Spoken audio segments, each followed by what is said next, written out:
Ciao a tutti, sono Marcello Messina.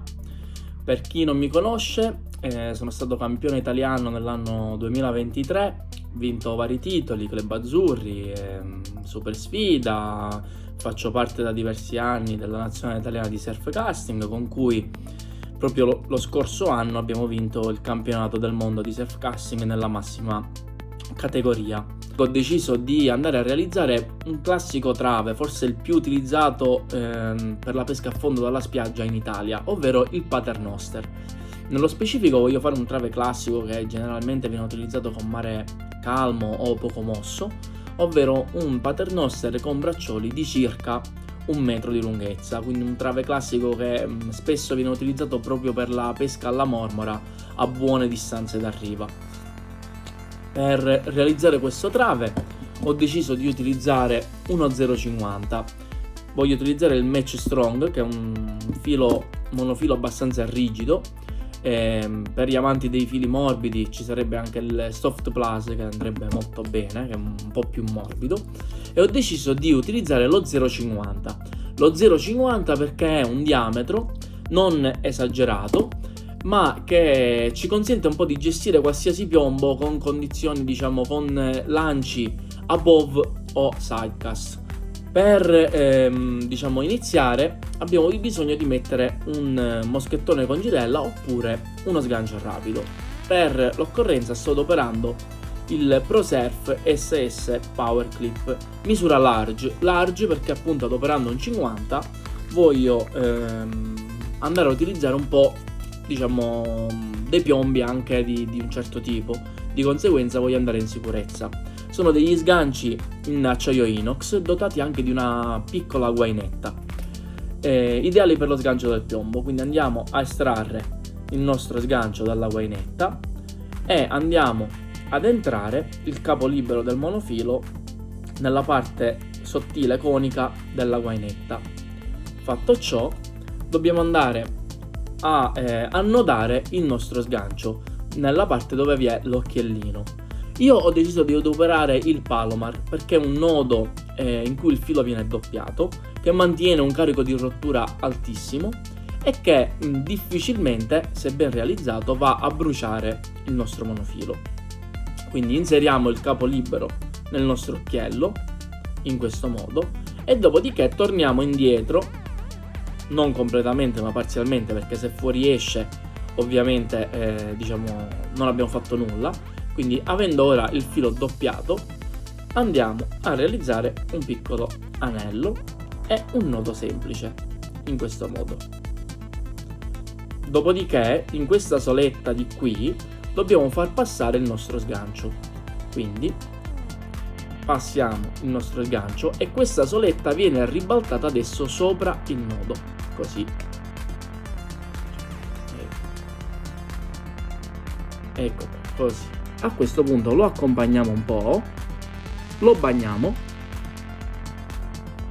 in questo modo, ci aiutiamo con delle pinze, con i becchi arrotondati possibilmente, e andiamo a serrare, tirando entrambi i capi prima e poi singolarmente.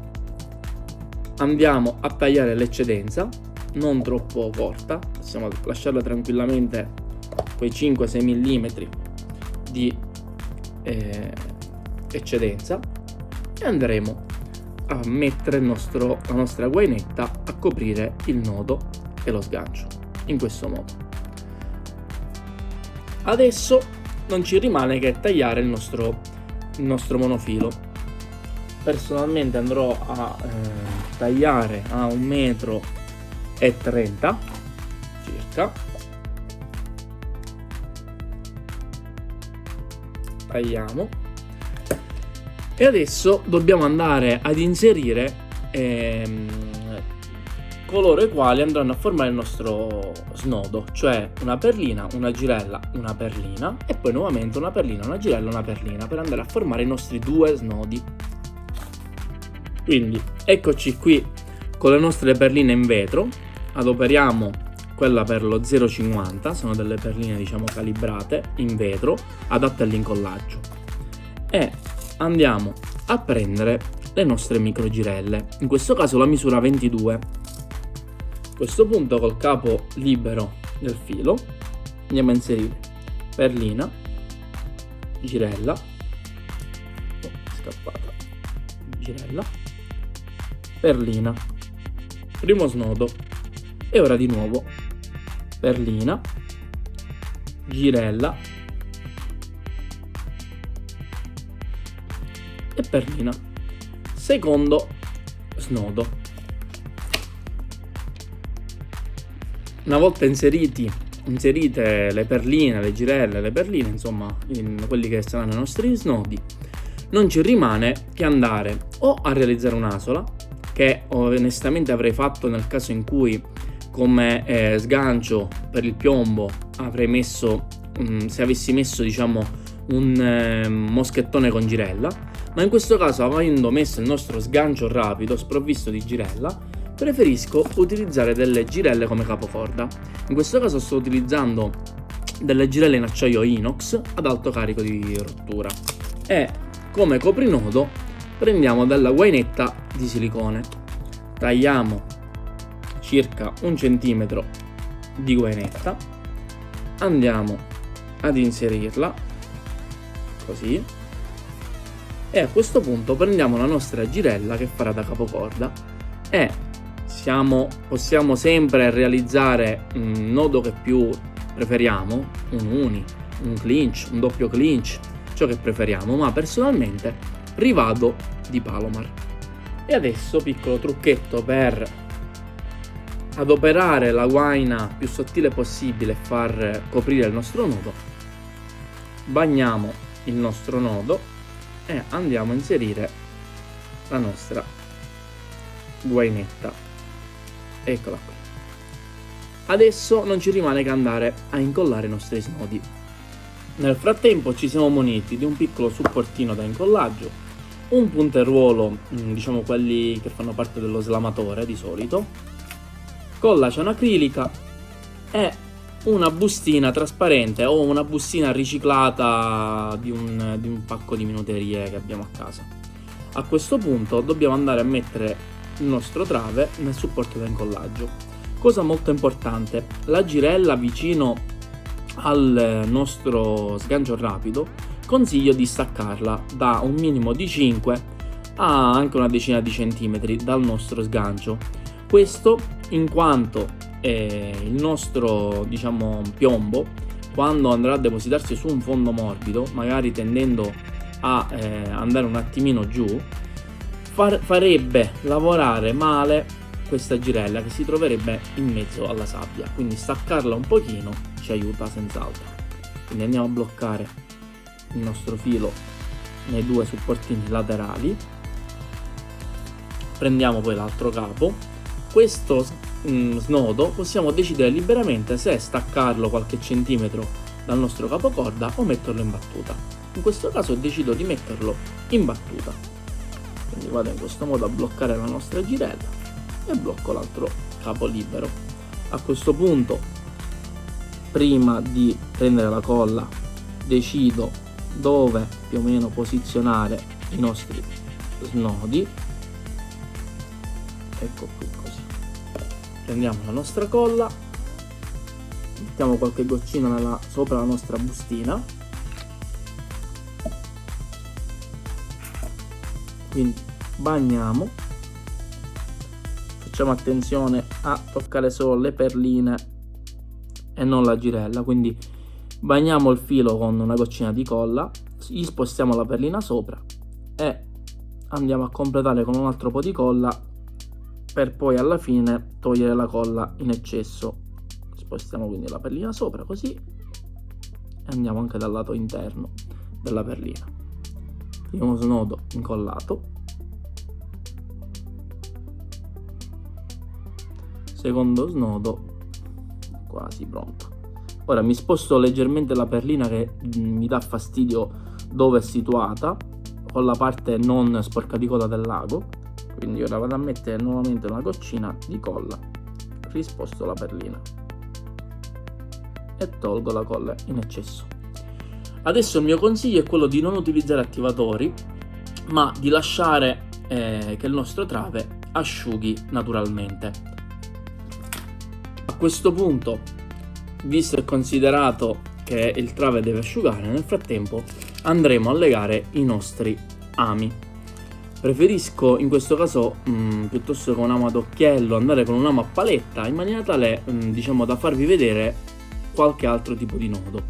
Sul lamo occhiello personalmente avrei rieseguito il Palomar, sempre per gli stessi motivi che vi ho elencato, anche perché è un nodo che viene abbastanza piccolino e quindi permette molto bene il passaggio della renicola.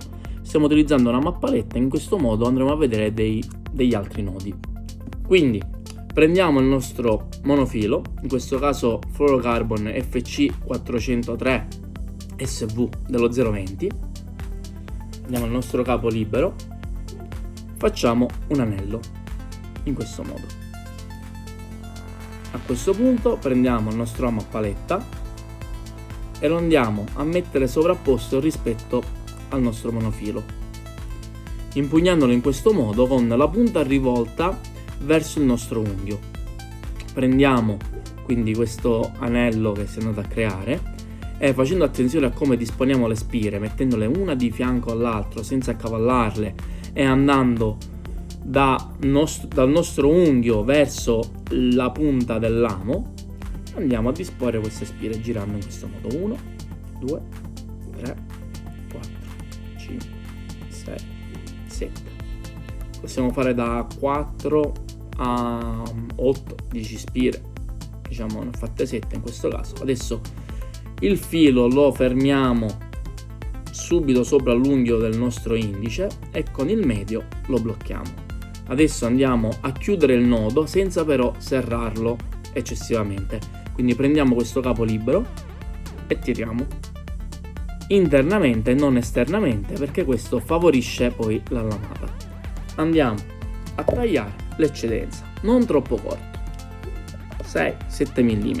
Nel caso in cui andremo a innescare la renicola, il consiglio è poi di questa eccedenza andarla a staccare un attimino dal lamo, schiacciandola e piegandola nel senso opposto rispetto al lamo.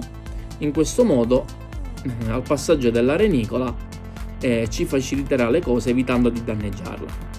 Il nostro trave è perfettamente asciutto e quindi per prendere la misura faremo in questo modo: mettiamo la punta del lamo all'interno della nostra girella e facciamo scorrere fino ad arrivare quasi al nostro snodo. A questo punto tagliamo e adesso possiamo fare ad esempio un doppio clinch. Quindi andiamo ad inserire il nostro terminale nella girella, così, una semplice treccina, 1, 2, 3, 4, da un minimo di 3 nel caso di fili un po' più grossi e più rigidi, a 5, 6 spire nel caso ad esempio di un nylon che risulta più morbido, più scivoloso.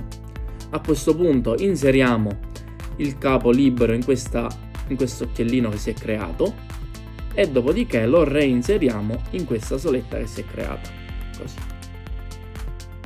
Questo è il nodo che si è venuto a creare, lo stringiamo leggermente, lo accompagniamo adesso per avvicinarcelo alla nostra girella, bagniamo e serriamo entrambi e abbiamo legato il primo terminale al nostro trave. Andiamo a realizzare il secondo terminale. Adesso vi farò vedere lo snelling.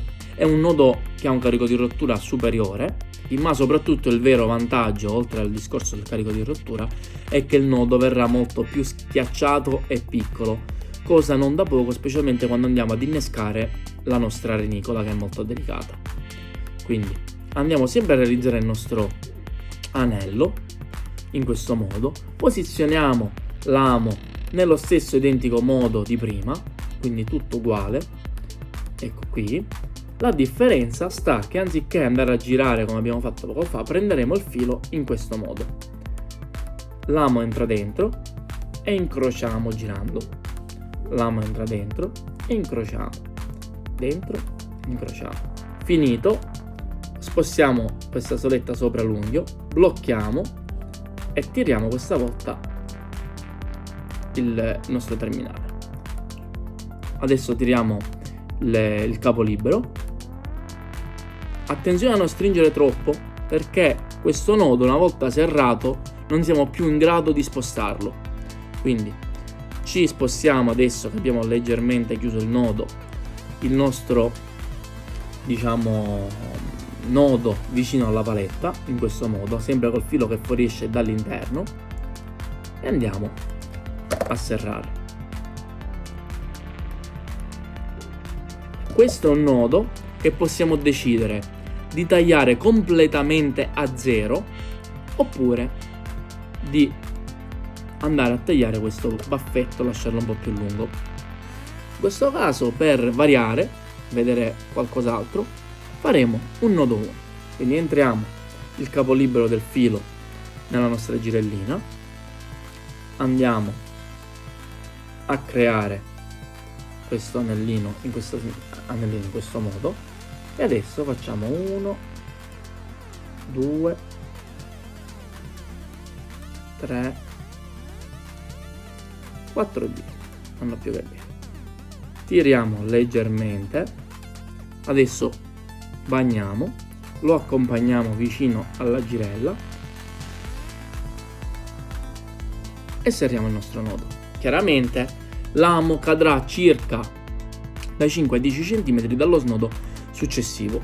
Questo trave utilizzabile sia per i pesci di fondo, ma per esempio essendo adesso in primavera quasi, diciamo andando incontro al periodo caldo, presto accosteranno le cestelle molte spiagge, e spesso e volentieri su media e lunga distanza, nei periodi che vanno da aprile a maggio, massimo giugno, si fanno delle lecce di bellissime dimensioni. Quindi basterà andare a realizzare magari dei terminali con un diametro un po' minore, quindi un 18, un 16, e andare a inserire un pop-up per utilizzare questo stesso trave per andare a insediare le leccestella. Nel nostro caso abbiamo il pop-up stick. Ad esempio prendiamo il 4 mm bianco, ne taglieremo un pezzetto lungo circa 1,5 cm, lo andiamo a tagliare in questo modo, perfettamente dritto, così, e vediamo come andarlo ad inserire nel caso in cui vogliamo pescare dei pesci di mezz'acqua. Quindi prendiamo il nostro amo, lo andiamo a inserire frontalmente rispetto al nostro pop-up, così, e lo usciremo a circa 1/4 o 1/3 del nostro pop-up lateralmente.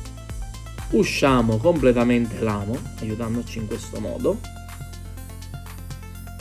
Ecco qua. Se lo lanciassimo così, oltre a perderlo, andremo a creare sicuramente non pochi garbugli. Quindi a questo punto giriamo il pop-up nel lato opposto, andiamo a inserirlo lateralmente e lo fuoriusciamo sempre frontalmente in questo modo. Ecco qua. Il pop-up risulta praticamente cucito. Riusciamo a spostarlo forzandolo un attimino con le dita, ma al tempo stesso durante il lancio non si muoverà e non andrà a schiacciare la nostra esca. Spero che il video vi sia utile e vi sia piaciuto. Vi auguro una buona giornata, a presto.